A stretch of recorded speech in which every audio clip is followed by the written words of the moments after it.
What would the living hell be like? There's a secret site prison on a Caribbean island coast, which is surrounded by cacti and mines, and it's impossible to escape. Prisoners here are deprived of their human rights and their freedoms are restricted. They are beat and tortured day and night by electric shocks and waterboarding. They would be suspended upside down, exposed to strong light, and deprived of sleep, and injected with psychotropic drugs. They are trapped in a nightmare and will never wake up. This is a military detention camp set up by the CIA at the Guantanamo Bay Naval Base in Cuba in 2002.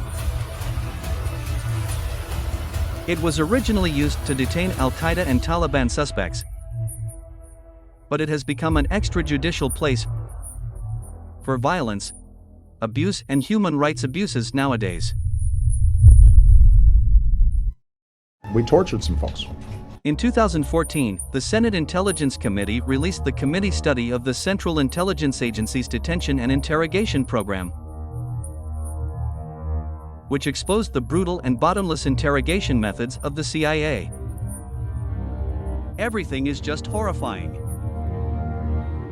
Waterboarding, cover the eyes, mouth and nose of the detainees with a damp cloth, and pour water continuously to simulate the feeling of drowning.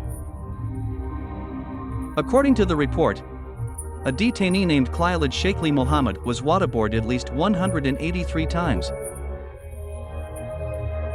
And another detainee, Abu Zubaydah, at least 83 times. The process was extremely painful and Abu Zubaydah was almost killed many times. Sleep deprivation, detainees were forced to stand, or in stress positions, or even with their hands shackled above their heads. They were kept awake for up to 180 hours. At least 5 prisoners experienced hallucinations due to prolonged sleep deprivation.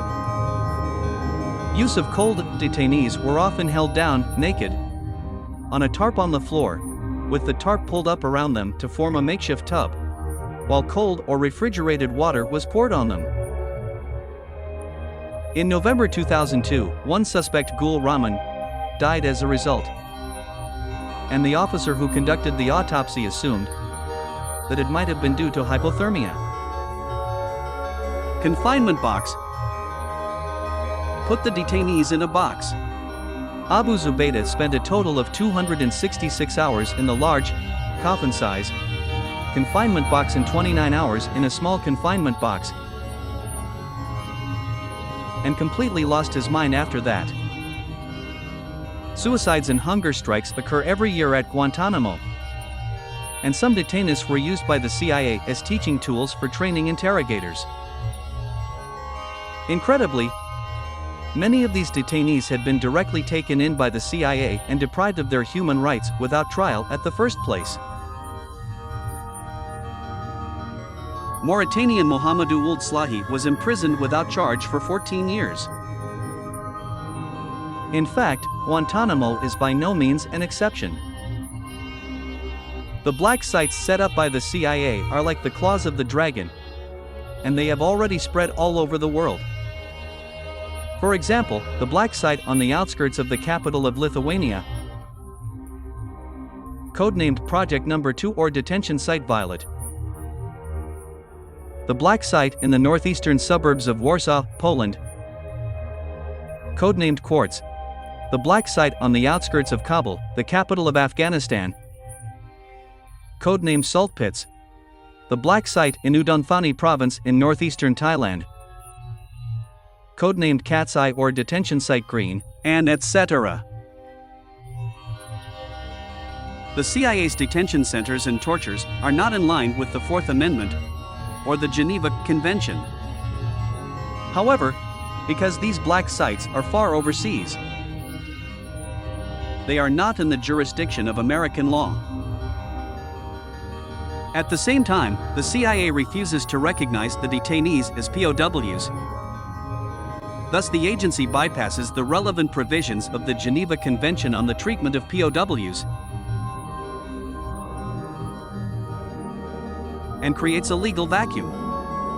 Today, these overseas detention centers are still in operation, And all kinds of torture are still being staged in the dark.